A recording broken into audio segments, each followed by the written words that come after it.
All right, so this week's episode is going to be all about finding your niche in the Salesforce ecosystem, and that has to do with the industry cloud.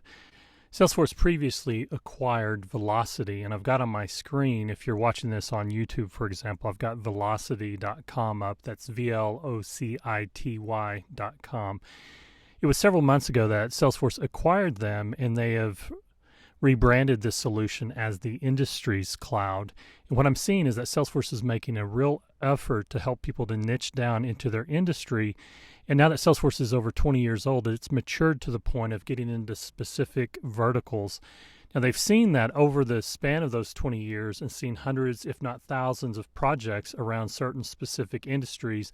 They begin to see some recurring themes emerge, and they begin to layer that on top of the platform. So in this episode, we're going to be exploring how you can identify your specific niche or niche in industry on the Salesforce platform. And the idea here is that once you get the fundamentals of the platform down, and that's typically represented by passing the Salesforce Administrator certification, that you can then go on and pursue something related to your specific industry that you already have experience with. Now, of course, this will not apply to those that are just fresh out of college or high school. If you don't have any practical real-world experience, then you have not developed any experience in any of these specific industries. But if you do have a resume, if you do have some work history, whether it's in the past year or the past 20, you've done some work in one of these specific industries. So some things to note is that at the time of this recording, there is a Salesforce Industries Summit going on. That's at the bottom of the Vlocity.com website. And it's saying that you can register for this summit now. If you click on register now, that takes you to a splash page for the Salesforce Industries Summit. And it does encourage you to register for your channel on here. And if you scroll down on that page, and I'll link to all this as well down in the description of this video or this podcast episode, wherever you may be listening or consuming this content. But just at a very high level and briefly, we are going to be talking about these different industries. And those are, at this point in time, the Communications Cloud, Healthcare and Life Sciences Cloud, Financial Services Cloud, Public Sector, Media Channel. There's also manufacturing, as well as energy and utilities. As well, you'll find retail and consumer goods cloud, education cloud, nonprofit cloud, transportation and hospitality cloud. They kind of use channel and cloud interchangeably. So sometimes you'll see on certain websites the term channel. In other places, you will see cloud. These would be different various cloud solutions that are in addition to the traditional three that you may be more familiar with Salesforce, those being Sales Cloud, Service Cloud, and Marketing Cloud. Now, we will see that over time that more and more clouds or channels or industries or verticals will emerge as Salesforce continues to grow and mature. This is a good and necessary thing because you have to have really specific experience catered towards these different industries and what would be considered various best practices. So a few other resources that I want to point out would be this specific press release that was released on June 1st of 2020, and this was from Salesforce, letting the world know about the acquisition of Vlocity by Salesforce. And that is bringing together Salesforce's own Customer 360 along with Vlocity to now become Salesforce Industries. And that's headed up. The CEO of the Industries area of Salesforce is David Schmeier. He's Vlocity's founder and CEO. Let's talk a little bit about this Industries Summit. This, depending on when you hear or watch this may be well in the past, and all these videos that are available may just only be available on demand.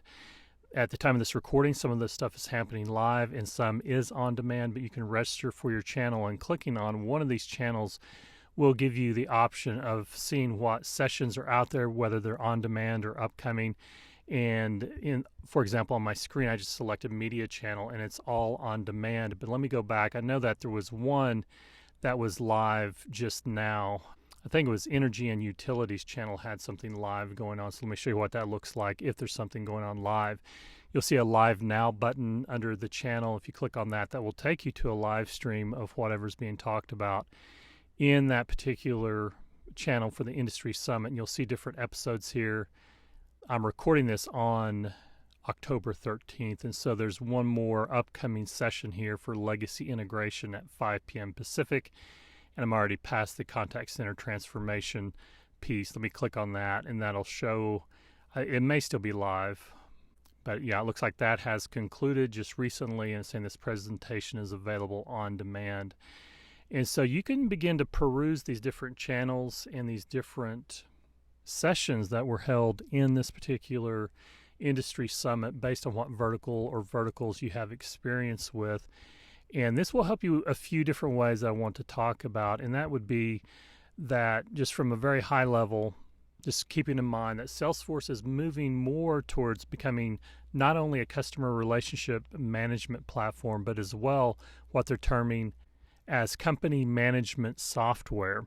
They're looking to become best in breed in helping companies to manage their companies in general, whether it be banking or communications or any of these other industries. And so it's very important, though, that for you to be able to niche down on the Salesforce platform, that you have a firm foundation of the fundamentals. And so I do plan to talk more in depth in the coming weeks and months about how to do that.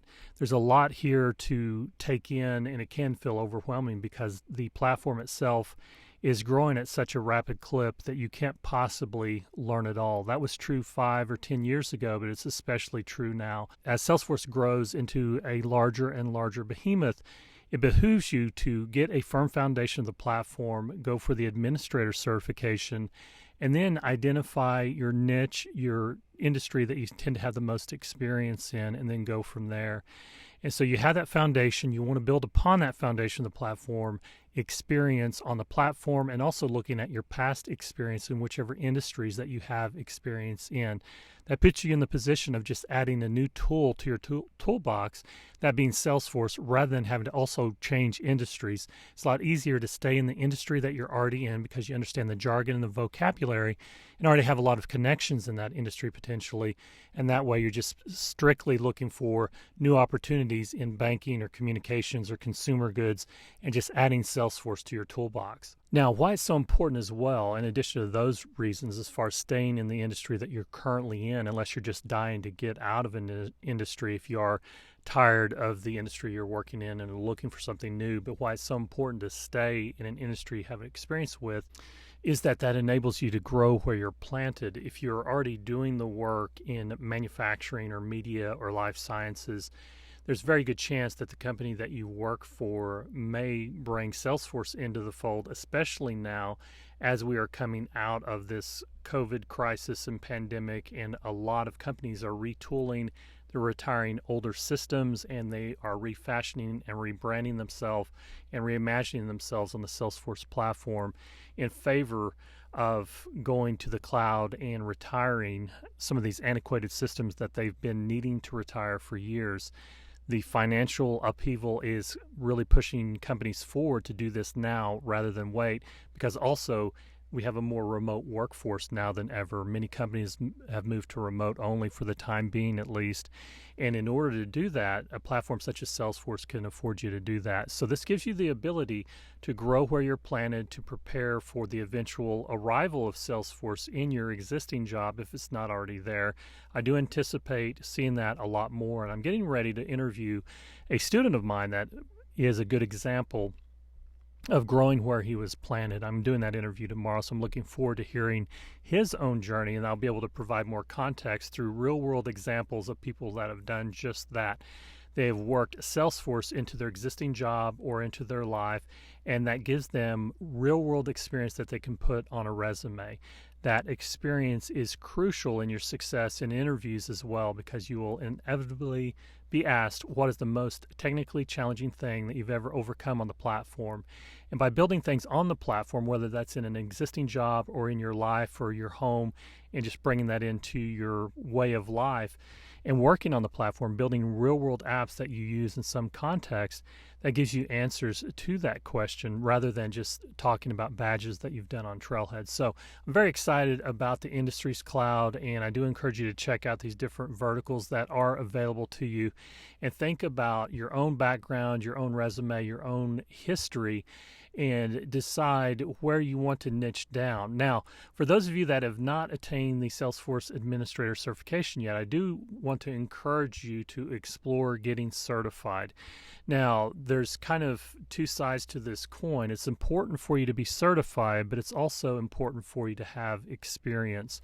I was talking to someone recently that's one of my students that is local to the area, and she was asking me about getting certified, and I encouraged her to go ahead and start interviewing for Salesforce jobs even though she's not certified. And that can be kind of concerning if you're not certified yet. A lot of people look at the certification as a safety net or a validation that you know a certain amount of things. And I think that going ahead and going for interviews accomplishes a few things for you. It lights a fire under you and motivates you to get certified and to learn as much as you can as quickly as you can. It also gets you in front of others that are working in the ecosystem, and it gives you an opportunity to identify the gaps in your experience and the gaps in your knowledge. You'll be asked about things and you won't have a good answer for some things, and that's okay. You're not going to irreparably burn down bridges and be seen as a rookie forever. There's a lot of jobs out there, and so if you bomb out on some interviews, that's okay. That's not the end of the world. I think it's better for you to interview early rather than late and before you really feel like you're ready. This gives you practice, and this gives you the opportunity to do a lot of interviews and learn from your mistakes, and it just improves your odds of landing a job. And so I do encourage you to get out there and start interviewing, get that foundation through the administrator certification. Don't wait to get certified before you start interviewing. And then as well, as you do get that foundation down on the Salesforce platform, to begin to look at how you can niche down by looking at the industry cloud. Go to Vlocity.com. Remember, that's Vlocity without an E. And you can then follow the trail there for the industry summit and look at the different industries and clouds that Salesforce is now getting into. There's a lot of things that are available through the industries cloud as far as different processes and templates. And this will get you further down the road out of the box with Salesforce plus the industry cloud that are specific to the various channels that you've worked in the past. And this gives you really specific experience then if you do start to try these things out through free developer accounts and through trials that will impress recruiters and hiring managers if you have spent some time in these specific cloud offerings, and that helps you to stand out from the crowd as well. So check out the industry cloud, check out Vlocity, and if you do need to get certified, if you are trying to get over the hump of getting your admin certification and getting that foundation out of the way, I do want to make you aware of an upcoming live administrator certification class that I am holding. I'll have a link to that as well in the description. That can be found, though, at courses.myqueelermedia.com/live. That's courses.myqueelermedia.com/live. So check that out. And then as well, as always, you can also check out MyQueeler Media Plus. That is the Salesforce learning platform that includes all of my Salesforce courses for a low monthly rate. So check that out. That link will be available in the description as well. So Industry Cloud, learn it, love it, and live it as you niche down into the Salesforce ecosystem and you find your own lane to succeed in.